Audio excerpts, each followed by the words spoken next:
Reaching every learner with compassion.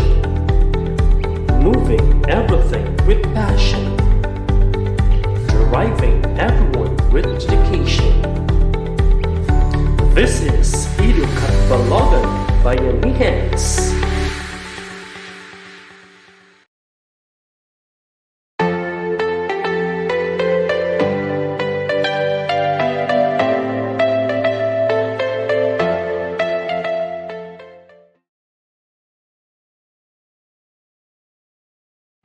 Magandang wika at maalab na panitikan sa ating mga mag-aaral ng Grade 10 mula sa Catbalogan City Division. Masaya akong makasama kayo dito sa ating programang pang-telebisyon. Ako ang inyong guro, Sir Hiner A. Hayan, ang Sir na matanong pagdating sa Filipino 10. Maniwala ka, sasamahan kitang mag-enjoy at matuto sa aralin natin ngayon. Hawak niyo na ba ang module, papel, at ballpeng panulat? Kung gayon, ay tuklasin at baybayin na natin ang ating bagong aralin. Ngayon ay subukan nating sagutin ang paunang pagsusulit na makikita sa subukin sa pahina 2 ng inyong module. Panuto, piliin at isulat sa sagutang papel ang titik ng tamang sagot. Una, alin ang pinakamahalagang gampanan bilang isang tao? A. Maging palakaibigan sa lahat. B. Mabuting tagapakinig. C. Kooperasyon ng mga gawain sa isang komunidad. Or letter D. Ipokus ang lahat sa mga gawaing pampamilya. Pangalawa, sino ang higit na nangangailangan ng pag-unawa? A. May mga kapansanan. B. Walang pinag-aralan. C. Mahihirap. Or letter D. Lahat ng nabanggit. Pangatlo, ano ang nais ipakahulugan sa pahayag na tumayo sa sariling paa? A. Maglakad ng mag-isa. B. Maglakbay sa ibang lugar na walang kasama. C. Sariling pagsusumikap sa buhay. Or letter D. Kayang mabuhay ng mag-isa. Pang-apat, ano ang maaaring gawin ng isang tunay na pag-ibig? A. Pagiging matatag. B. Pagsuko sa mga pagsubok. C. Handang mamatay. Or letter D. Pagiging mayaman at sikat. Panglima, ang mitolohiya ay nagbibigay aral sa blank. A. Sarili. B. Pamilya. C. Lipunan. Letter D. Lahat ng nabanggit. Ganito rin ba ang inyong naging kasagutan? Magaling, Grade 10! Maraming awiting Pinoy ang lubos na naging tanyag dahil nilalarawan nito ang pag-ibig. Kaya nga ang tanong ng marami, hahamakin mo rin ba ang lahat kapag ika'y pumupuso na? Subukan nating sundan ang panuto na makikita sa pahina 3 ng inyong module. Sa iyong papel, pumili ka ng isang larawan na nasa tuklasin na gusto mong gawin sa buhay mo at ilagay mo ang dahilan kung bakit ito ang napili mo. Bibigyan kita ng 1 minuto para sa gawaing ito.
Mahusay, grade 10. Matagumpay mong natapos ang gawain ito. Huwag kang mag-alala kung nag-alangan ka sa gusto mong piliin. Maniwala ka, maging si Cupido ay napana ng palaso at umibig ng husto. Tunghayan ang kwento ng pag-iibigan ni Cupid at Psyche, mitolohiyang mula sa Rome, Italy. Sasuriin pahina 5 ng inyong modyol. Isinalaysay ni Apuleius, manunulat sa Latino, at isinalin sa Filipino ni Vilma C. Ambat. Sa akdang ito, inaasahan ko grade 10 na maunawaan ninyo ang mga nakapaloob sa akda na maaaring maiugnay sa sarili, sa pamilya, sa pamayanan, at lipunan. Bago natin sama-samang tunghayan ang metolohiyang Cupid at Psyche, nais kong pagnilayan ninyo ito. Hindi nga ba nabubuhay ang pag-ibig kung walang pagtitiwala? Grade 10, tunghayan natin ang metolohiyang Cupid at Psyche na isasalaysay sa atin ni Teacher Pam Villanueva sa paraang audio-visual na pagkukwento.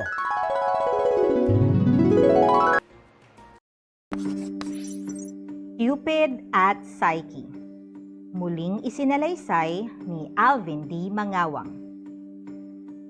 Noong unang panahon, mayroong isang hari na may 3 anak na babae. Isa si Psyche sa 3 magkakapatid at siya ang pinakamaganda sa kanila.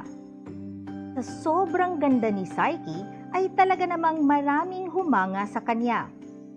Sinasabi rin kahit ang diyosa ng kagandahang si Venus ay hindi kayang tumapat sa gandang taglay ni Psyche. Ikinagalit ito ni Venus at mas lalo pang nakapagpagalit sa kanya ay ang pagkalimot ng mga kalalakihang magbigay ng alay. Maging ang kanyang templo ay napabayaan na rin. Ang dapat sanang atensyon at mga papuring para sa kanya ay napunta sa isang mortal.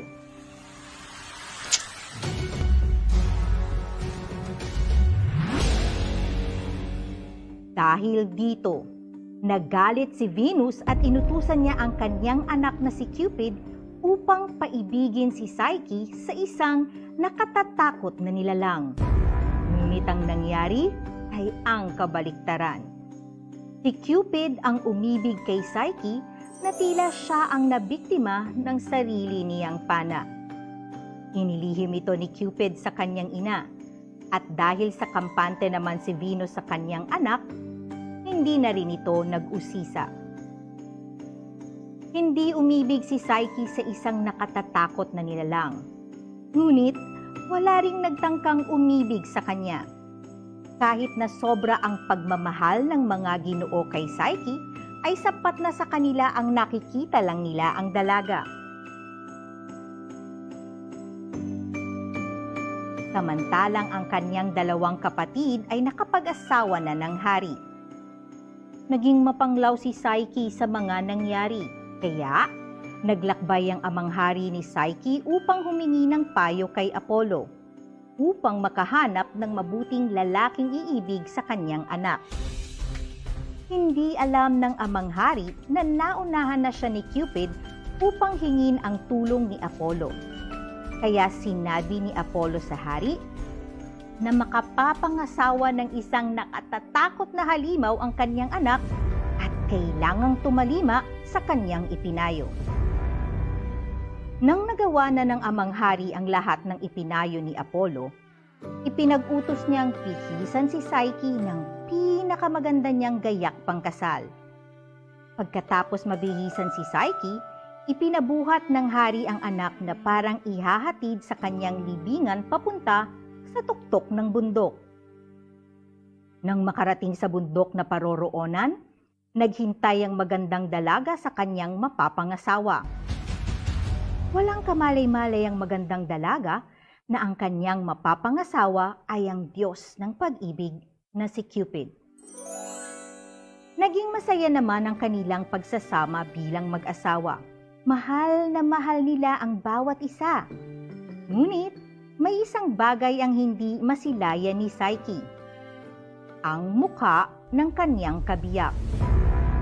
Nangako si Psyche sa kanyang kabiyak na kahit kailan ay hindi niya sasabihin sa mga kapatid niyang hindi niya pa nasisilayan ang mukha ng kanyang asawa.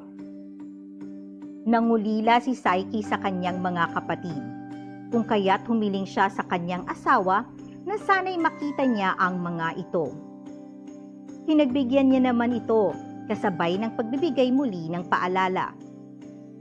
Nang magkita ang magkakapatid, naging mausisa sila sa kanya.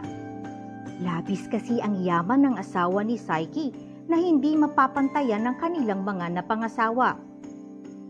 Dahilan ito upang mabuo ang pangimbulo o selos sa kanilang mga puso. Sa pangalawang pagbisita nila ay isinalaysay ng kanyang mga kapatid ang nabuo nilang masamang balak. Tinulsulan nila itong suwayin ang kondisyon ng kanyang asawa. Sinabi nilang siya ay tunay na halimaw at siya rin ang papatay kay Psyche. Kaya upang hindi siya mapatay, kailangang unahan ni Psyche ang asawa.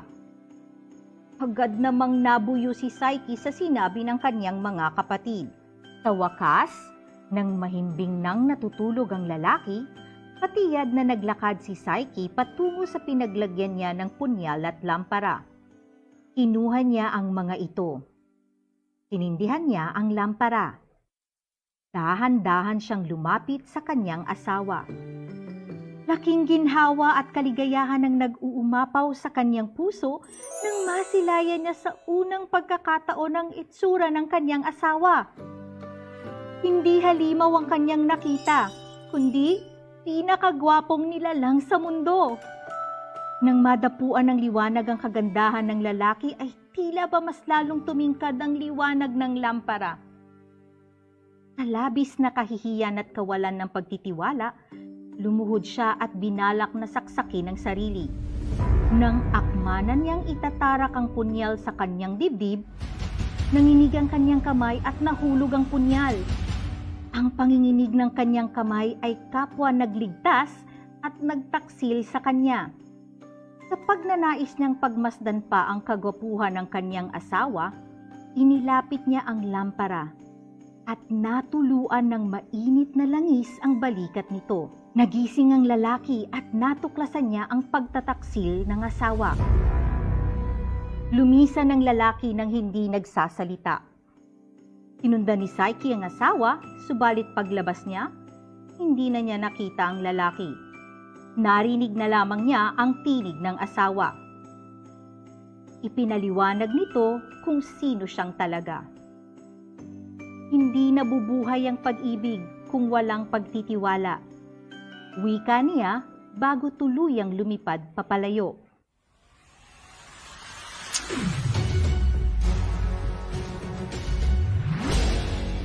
Nagsisisi si Psyche sa kanyang kasuklam-suklam na nagawa, kung kaya't para maipakita niya ang marubdob na pagsisisi at pagmamahal, nagpasya siyang hanapin ito. Nakarating siya sa tahanan ni Venus. Nagpasya siyang harapin ang mga pagsubok na ibibigay ng Diyosa para lamang muling maibalik ang tiwala at pagmamahal ni Cupid sa kanya. Nang malaman ni Venus ang nangyari kay Cupid, lalo itong nasuklam kay Psyche at siya ay pinahirapan ng husto. Matapos mong saktan ang aking anak, hindi ganun kadali na patawarin ka. Binigyan niya si Psyche ng mga pagsubok. Unang pagsubok ay pagsamasamahin ng mga butong magkakauri. Bagaman nahirapan, nagawa niya ito sa tulong ng mga langgam. Pangalawang pagsubok ay ang pagkuha ng gintong balahibo mula sa mapanganib na tupa. Natutukso na siyang tumalon sa ilog, ngunit pinayuhan siya ng mga halaman ng tamang tiyempo. Hinintay niyang magtakip silim. Pauwi na ang mga tupa at nakakuha na siya ng gintong balahibo na nasabit sa mga sanga. Ikatlong pagsubok ay ang pagsalok ng itim na tubig mula sa itim na talon. Hindi madaling pagsubok, ngunit nairaos niya dahil tinulungan siya ng isang ibon upang makasalok ng tubig gamit ang prasko. At para sa huling pagsubok, pinakuha siya ng kahon upang humingi kay Proserpine ng kagandahan. Ito ang pinakamapanganib na pinagawa sa kanya. Handa akong gawin ang lahat para sa iyo. Ngunit, kagaya ng mga naunang pagsubok, ay tinulungan siya ng isang tore na makapunta sa kaharian sa ilalim ng lupa, sa kaharian ni Hades. Nakakuha siya ng kagandahan, ngunit natukso siyang buksan ng kahon upang kumuha ng kaunting ganda para magustuhan muli siya ni Cupid. Ngunit, siya ay nawalan ng malay. Nalaman ni Cupid ang pagpapahirap ni Venus kay Psyche, kung kaya't dali-dali siyang nagtungo sa kanya upang ito'y iligtas. Nang makita ni Cupid si Psyche, kanya itong pinana ng kanyang palaso at pana. Nagising si Psyche. Tinulungan siya ni Cupid upang madala niya ang kahon kay Venus. Nagawa niya ang lahat ng pagsubok. At upang hindi na muling magambala pa ni Venus ang kanilang pag-iibigan, humingi na sila ng basbas kay Jupiter. Naging immortal na rin si Psyche sa pamamagitan ng pagkain ng ambrosia, ang pagkain ng mga Diyos at Diyosa. Kalaunan, ang pag-ibig, si Cupid, at kaluluwa, si Psyche, ay nagkatagpo sa likod ng mapapait na pagsubok sa kanilang pagsasama at hindi na mabubuwag kailanpaman.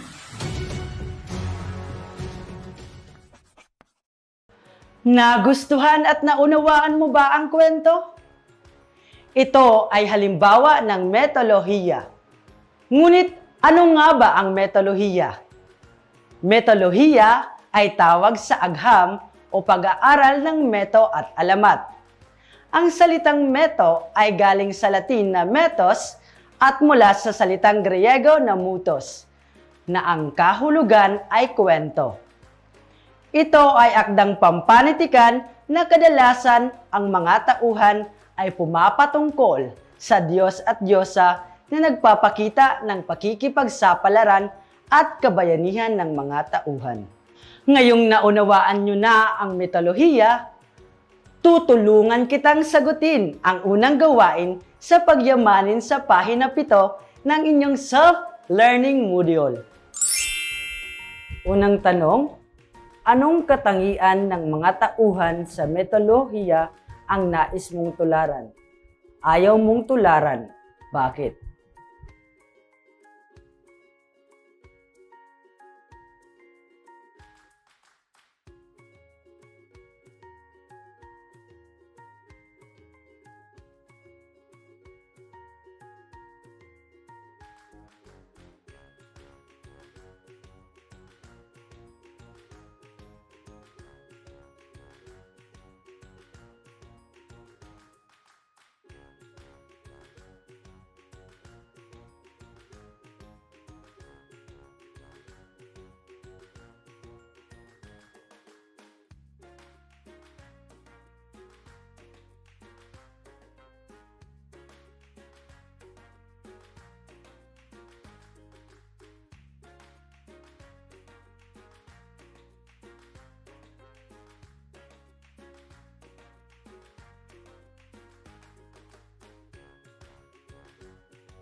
Tauhan, Cupid, nais tularan, ang pagiging immortal, pagiging gwapo at ang kanyang wagas na pag-ibig para sa iisang babae, kay Psyche.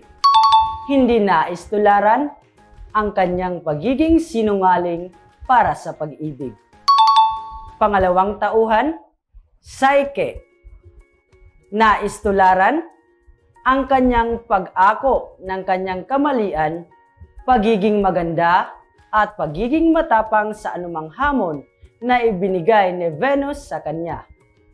Hindi nais tularan ang kawalan niya ng pagtitiwala sa kanyang asawa. Sabi ni Sir Matanong, lahat ng tauhan sa mitolohiya ay may magandang katangian at may masamang kaugalian. Natural iyon sa isang tao. Subalit, pilitin nating maging mabuti habang tayo ay nabubuhay dahil iyon ang maiiwanan nating alaala at pamana sa ating minamahal sa buhay. Huling katanungan, sa iyong paniniwala, kailangan bang paghirapan ng tao sa mundo ang pagpunta o lugar niya sa langit? Ipaliwanag.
Mahusay! Mahalagang paghirapan ng tao sa mundo ang pagpunta sa langit upang siya ay maging karapat-dapat sa lugar na iyon. Sabi ni Sir Matanong, mahalagang gawin at sundin natin ang utos ng Panginoon nang sa gayon ay maging karapat-dapat tayo sa lugar na sinasabing langit. Grade 10, nais ko sanang tingnan ninyo ang isagawa na gawain sa pahina 10 ng inyong module at iugnay o ilapat natin ang mga ito sa ating sarili, pamilya, lipunan at pamayanan, batay sa binasang mitolohiyang Cupid at Psyche. Bibigyan ko kayo ng 2 minuto para gawin ito.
Ganito rin ba ang inyong pag-uugnay na kasagutan?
Magaling, grade 10! Dahil mahusay ninyong nasagutan ang mga gawain.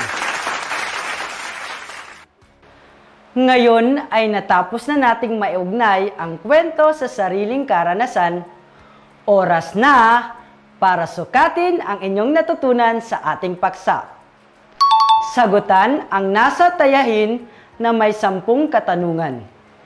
Sagutin ito ng tama kung ang pahayag ay may katotohanan at mali naman kung ang pahayag ay di tama.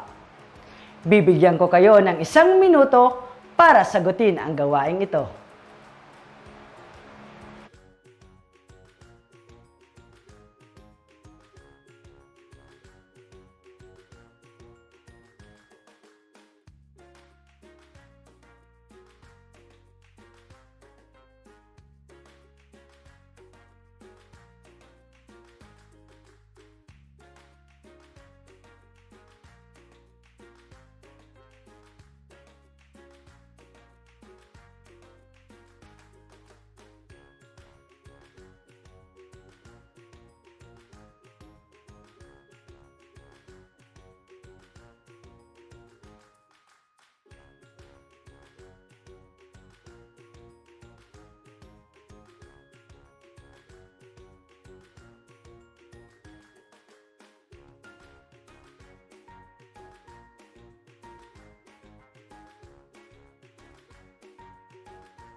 Ganito rin ba ang inyong naging kasagutan?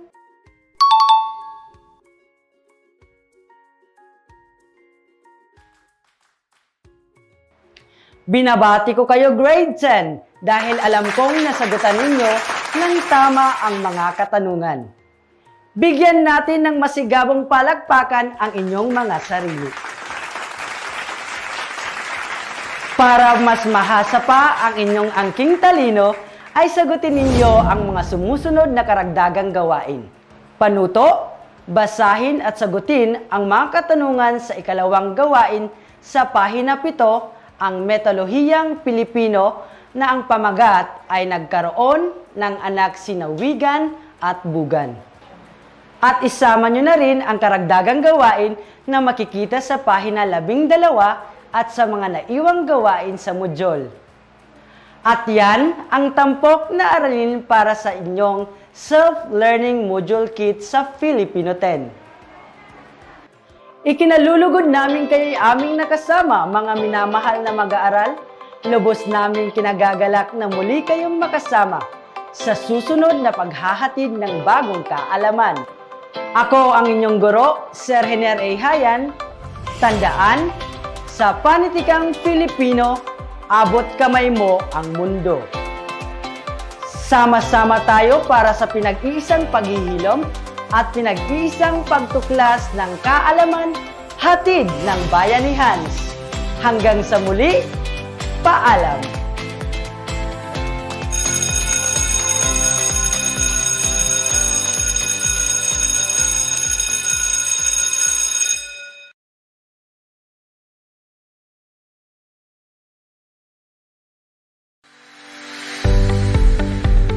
Approaching every learner with compassion.